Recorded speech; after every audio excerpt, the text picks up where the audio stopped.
यार सही बात बोलूं तो तुम सही रास्ते पे हो। तुम खुद को आगे बढ़ाने के लिए कुछ तो सोच रहे हो। इस दुनिया में लाखों करोड़ों लोग हैं, उन्हें इस बात का फर्क नहीं है कि उनकी लिमिट कितनी है। वो तो बस 5 घंटे भी मुश्किल से पढ़ पाते हैं, तुम 10-10 घंटे तक पढ़ने की बात कर रहे हो। इसका मतलब तुम इन लाखों स्टूडेंट से तो अलग सोच रहे हो, जिसकी वजह से तुमने आधा कंपटीशन तो अपनी थिंकिंग से ही जीत लिया है और बच्चा आधा कंपटीशन तुम्हें अपनी मेहनत से जीत सकते हो। तो इस वीडियो में मैं आपको बताऊंगा कि वो कौन सी टिप्स या टेक्निक्स है जिसकी वजह से आप अपने टाइम को बढ़ा सकते हो। तो इस टिप्स को बताने से पहले मैं आपको बता दूं कि ये टिप्स मैंने ऑलरेडी अपनी लाइफ में फॉलो कर रखी हैं और देख रखा है कि इनमें कहाँ ये काम करती हैं और कहाँ ये काम नहीं करती हैं। तो मैं इसका आपको पूरा कंक्लूजन देने वाला हूँ।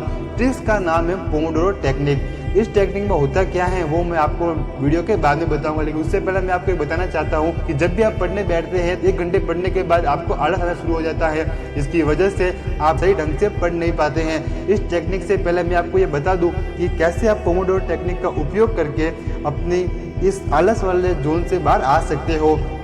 तो जब भी आप पढ़ने के लिए बैठो तो अगर आपके साथ ऐसा हो कि आपको आलस आए ही नहीं, आप हर वक्त कूल और फ्रेश महसूस करो, तो फिर कैसा होगा। तब तो आप जितना चाहे उतना घंटा पढ़ने के लिए खुश हो सकते हो, क्योंकि काम में मजा आने लग जाए तो फिर तो वो काम कितने ही घंटे करो आपको कोई भी आलस या दर्द होगा ही नहीं। तो इस वीडियो में जो टेक्निक है पोमोडोरो टेक्निक, इस वीडियो में मैं आपको बताऊंगा कि इसको कैसे अप्लाई कर सकते हैं और साथ ही इनमें क्या कमी रहती है जहाँ से सुधार की गुंजाइश होती है। यहाँ तक कि मुझे लगता है कि आधे लोग तो इसी नाम सुनते ही वीडियो से निकल गए होंगे। तो ये वीडियो उनके लिए नहीं है। जो लोग अब तक इस वीडियो में बने हुए हैं, इसका मतलब उन्होंने पहले कई टिप्स देख रखी हैं, लेकिन फिर भी उन्हें वास्तव में ये जानना है कि वह कैसे इस टेक्निक का सही उपयोग कर सकते हैं। तो बिना देरी के वीडियो को अब शुरू करते हैं। तो जब भी आप पढ़ने के लिए बैठे हो तो पहले ये डिसाइड कर लो कि आपको कौन सा टॉपिक पढ़ना है, क्योंकि अक्सर जब हम डेस्क पे बैठते हैं पढ़ने के लिए तो हमें पता ही नहीं होता है कि हमें पढ़ना क्या है। हम 10-20 बुकें खोल के बैठते हैं और आधा घंटा तो हमें यही सोचने में चला जाता है कि हमें पढ़ना क्या है, जिसकी वजह से हमारी आधी एफिशिएंसी तो वही खत्म हो जाती है। उससे पहले ही आप 5 मिनट का गैप लो और उसमें डिसाइड कर लो कि आपको कौन कौन से टॉपिक करने हैं। कभी भी टाइम टेबल में ये मत बनाओ कि आपको कितने घंटे पढ़ना है, क्योंकि अगर आप 5 से 10 घंटे या 5 से 6 घंटे इतने किसी टाइम लूप में जाओगे तो आप वहाँ पे फंस सकते हो, क्योंकि उस टाइम में मे भी आपका टॉपिक कवर हो या ना हो। अगर टॉपिक कवर नहीं हुआ तो आप उस टॉपिक को बीच में तो छोड़ के जाने वाले नहीं हो। अगर आप उस टॉपिक को बीच में छोड़ोगे तो फिर आपको वापस से नए सिरे से शुरू करना होगा। तो इससे बेटर यही रहेगा आप टाइम लूप में न जाकर अपने टॉपिक में जाओ। तो पहले डिसाइड कर लो कि आपको कौन कौन से टॉपिक कवर करने हैं। अक्सर लोग ये गलती करते हैं कि वे अपनी सीमाओं से ज़्यादा टॉपिक को कर लेते हैं, जैसे कि मैं दिन में 4-5 टॉपिक कर लूँगा। एक बात, कभी भी फसल जब उगती है तो एक दिन में नहीं उगती है, उसके लिए काफ़ी लंबा समय लगता है। आप चाहते हो कि एक ही दिन में मैं बीज बोऊं और कल मुझे फसल चाहिए, तो ऐसा मुमकिन नहीं है। आपको धीरे धीरे स्टेप में काम करना होगा, जिसकी वजह से आप ज़्यादा से ज़्यादा आउटपुट मिल सके। बीज से एक दिन में फसल चाहते हो तो वो मुमकिन नहीं है। तो इसी की तरह अगर आप पढ़ने के लिए बैठो तो स्टार्टिंग में आपको कम ही टॉपिक सिलेक्ट करो, जैसे कि 2 या 3 टॉपिक ही लो, और वो भी अलग अलग सब्जेक्ट के लो, एक ही सब्जेक्ट के 3 टॉपिक मत लो। ये सब डिसाइड करने के बाद अब नेक्स्ट प्रोसेस आती है कि नोट्स बनाएं। जब पढ़ने की एक्चुअल बारी कौन सी है, तो इसमें आप डिसाइड कर सकते हो कि आपको टॉपिक्स के नोट्स बनाने हैं या नोट्स बने हुए हैं उनका रिवीजन करना है।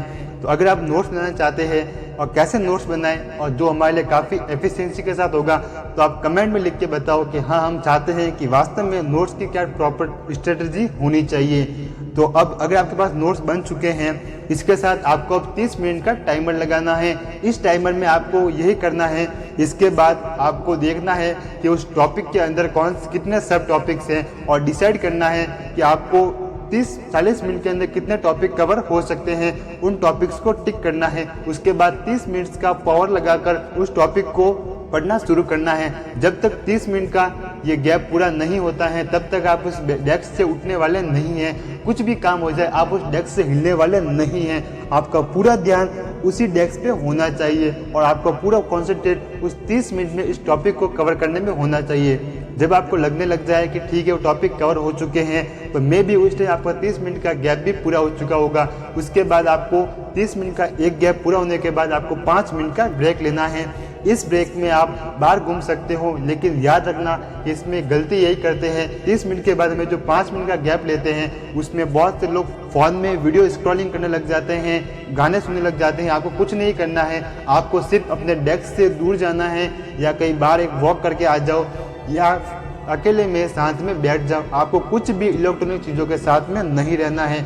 अगर आपके पास गिटार या कुछ ऐसी इंस्ट्रूमेंट है जिसको आप बजाना चाहते हो वो आप बजा सकते हो। उसके बाद वापस 5 मिनट पूरा होने के बाद आपके अंदर री एनर्जी आ चुकी है, तो वापस सेम प्रोसेस करनी है। आप 30 मिनट का टाइमर और लगाना है और आपको पढ़ना शुरू करना है। उसके बाद फिर से 5 मिनट का गैप लेना है। उसके बाद में वापस 30 मिनट की पढ़ाई करनी है और उसके बाद वापस 5 मिनट का गैप। अगर आप नए अगर पढ़ाई करने के लिए बैठे हो तो आप पहले स्टार्टिंग में 4 या 5 ही ऐसे गैप ले, उसके बाद आप 10 मिनट का लंबा गैप ले सकते हैं और इसको आप तब तक फॉलो करो जब तक कि आपको लगे कि इतना मुझे चाहिए। लगभग 4 नैप पूरे करने के बाद आपको मिनिमम आधे घंटे का गैप तो लेना ही चाहिए, क्योंकि इससे आपको पूरी तरह से एनर्जी मिल सकती है। बीच बीच में अगर आप चाहो जो 5-6 मिनट का गैप है उसमें आप खाना खा सकते हो, थोड़ा टहल सकते हो, डिहाइड्रेशन ना हो उसकी वजह से आपको बार बार पानी पीना चाहिए। अगर आप इसके 6 पीरियड भी लगा दो तो भी आपको शुरुआत में कोई दिक्कत होने वाली नहीं है, क्योंकि हमेशा कोई भी बड़ा काम छोटे छोटे स्टेप से ही होता है। उसके बाद इस स्टेप को अगले दिन सेम प्रोसेस करना है। इससे पहले रात में सोने से पहले ये डिसाइड कर लो कि मुझे कल कितने टॉपिक कवर करने हैं, वो अपने पेज में लिख दो और जहाँ पढ़ने बैठो उससे पहले वो आगे रख दो कि मुझे ये टॉपिक क्लियर करने हैं। अगर ये आप करके जाओगे तो मे भी आपके उस टॉपिक क्लियर होने की संभावना काफ़ी हद तक बढ़ सकती हैं। मे भी अगर 100% पूरा नहीं हो रहा है उसमें से 90% भी अगर हो जाए तो भी बहुत बढ़िया है, क्योंकि शुरुआत में तो लोग 30% भी मुश्किल से कर पाते हैं। और अगर आप इसको 21 दिन तक फॉलो करते हो तो मे भी आपके टाइम काफ़ी हद तक इंक्रीज हो सकता है।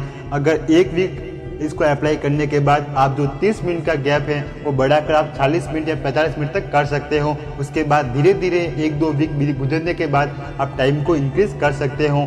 और साथ ही शुरुआत में ही आप 10 घंटे का ठानो मत, क्योंकि शुरुआत में अगर आप बड़ा गोल अचीव करोगे तो वो नहीं होगा।